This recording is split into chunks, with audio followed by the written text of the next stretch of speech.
CPM party ഓഫീസിൽ വെച്ച് പീഡനത്തിനിരയായി എന്ന യുവതിയുടെ പരാതിയിൽ ചെറുപ്പുളശ്ശേരി സ്വദേശി പ്രകാശിനെ പോലീസ് പിടികൂടിയിരിക്കുകയാണ്. പോലീസിന് നൽകിയ പരാതിയിൽ പെൺകുട്ടി കഴിഞ്ഞ ദിവസവും ഉറച്ചു നിന്നതോടെയാണ് ചെറുപ്പുളശ്ശേരി പോലീസ് ഇയാളെ അറസ്റ്റ് ചെയ്തത്.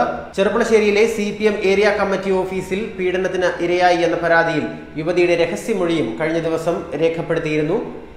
പോലീസിന് ആദ്യം നൽകിയ മൊഴിയിൽ യുവതി ഉറച്ചു നിൽക്കുകയായിരുന്നു. ചെറുപ്പുളശ്ശേരി ഏരിയ കമ്മിറ്റി ഓഫീസിലെ ഡിവൈഎഫ്ഐയുടെ മുറിയിൽ വെച്ചാണ് തന്നെ പീഡിപ്പിച്ചതെന്നാണ് പെൺകുട്ടി മൊഴി നൽകിയിരിക്കുന്നത്. കുടിക്കാൻ പാനീയം നൽകിയ ശേഷം മയക്കി കിടത്തിയാണ് പീഡിപ്പിച്ചതെന്നും യുവതി പാലക്കാട് 1ാം ക്ലാസ് മജിസ്ട്രേറ്റിനായിരുന്നു യുവതി മൊഴി നൽകിയത്. നേരത്തെ പോലീസ് നൽകിയ മൊഴി യുവതി അതുപോലെ തന്നെ ആവർത്തിക്കുകയായിരുന്നു. യുവതി ചികിത്സയിലുള്ള ആശുപത്രിയിലെത്തി പാലക്കാട് ജുഡീഷ്യൽ 1ാം ക്ലാസ് മജിസ്ട്രേറ്റ് മൊഴിയെടുക്കുകയായിരുന്നു. രണ്ട് മൊഴികളും തമ്മിൽ മാറ്റമില്ല എങ്കിൽ പ്രകാശിനെ ഉടൻ അറസ്റ്റ് ചെയ്യും എന്ന് പോലീസ് നേരത്തെ തന്നെ അറിയിച്ചിരുന്നതാണ്. ഇതിന്റെ അടിസ്ഥാനത്തിലാണ് ഇപ്പോൾ അറസ്റ്റ് ഉണ്ടായിരിക്കുന്നത്.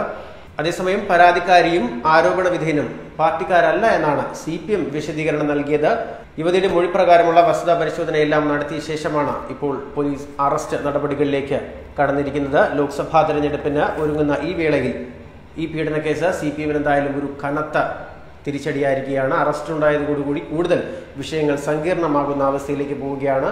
സംഭവത്തെക്കുറിച്ച് പാർട്ടിതല അന്വേഷണം നടക്കുമെന്നും ഗൂഢാലോചന ഉണ്ടോ എന്ന് അന്വേഷിക്കുമെന്നാണ് ഏരിയ നേതൃത്വം പറയുന്നത്. എന്നാലും അറസ്റ്റിലേക്ക് കടന്നതോടുകൂടി സംഭവം കൈവിട്ടു പോകുന്ന ഒരു സാഹചര്യമാണ് ഉണ്ടായിരിക്കുന്നത്. ജില്ലാ നേതൃത്വം വ്യാഴാഴ്ച സംഭവത്തെക്കുറിച്ച് അന്വേഷണം നടത്തിയിരുന്നു. 8 മാസം മുൻപുണ്ടായ ഏരിയ കമ്മിറ്റി ഓഫീസുമായി ബന്ധപ്പെട്ടുണ്ടായ ആരോപണത്തിന്റെ ചൂട് കെട്ടടങ്ങും മുൻപാണ് അതേ മേഖലയിൽ മറ്റൊരു ഏരിയ കമ്മിറ്റി ഓഫീസിന് നേരെ ഇത്തരത്തിൽ ഒരു പീഡനാരോപണം വരുന്നത്. ഇത് ഗൗരവത്തോടെ തന്നെയാണ് പാർട്ടി കാണുന്നത്. പാർട്ടിക്ക് ഇതൊരു കനത്ത തിരിച്ചടി തന്നെയാണ് നൽകിയിരിക്കുന്നത്. അതുകൊണ്ട് തന്നെയാണ് പാർട്ടിതല അന്വേഷണം കേസിലുണ്ടാകുമെന്ന് അറിയിച്ചിരിക്കുന്നത്. യുവതി പാർട്ടി പ്രവർത്തകയല്ല എന്ന് പറയുമ്പോഴും താൻ SFI പ്രവർത്തകയായിരുന്നുവെന്ന യുവതി പരാതിയിൽ പരാമർശിച്ചിട്ടുണ്ട്. പെൺകുട്ടിയുടെ കുടുംബവും പാർട്ടി കുടുംബം തന്നെയാണ്, പാർട്ടിയോട് അനുഭാവം ഉള്ള കുടുംബം തന്നെയാണ്. CPM area secretary KB Subhash ഇക്കാര്യം സ്ഥിരീകരിക്കുകയും ചെയ്തതാണ്. ആരോപണ വിധേയനായ ചെറുപ്പുളശ്ശേരി സ്വദേശിക്ക് പാർട്ടിയുമായി ബന്ധമില്ല എന്ന് ഇവർ നേരത്തെ പറഞ്ഞിരുന്നു. എന്നാൽ തിരഞ്ഞെടുപ്പ് അടുത്ത ഘട്ടത്തിൽ ഈ വിഷയം സംസ്ഥാനത്തിൽ തന്നെ എതിരാളികൾ ഉപയോഗിക്കും എന്ന കാര്യത്തിൽ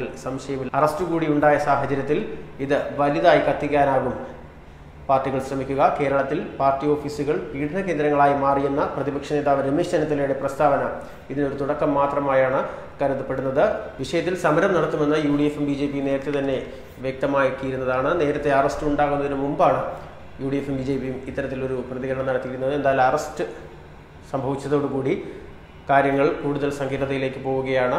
വിഷയം തെരഞ്ഞെടുപ്പിൽ ആളിക്കത്തിക്കാനായിരിക്കും BJP-യും കോൺഗ്രസും അടക്കമുള്ള പാർട്ടികൾ ഇനി ശ്രമിക്കുക. എന്തായാലും ഇത് പാർട്ടിക്കൊരു വലിയ നാണക്കേടാണ് ഉണ്ടാക്കിയിരിക്കുന്നത്.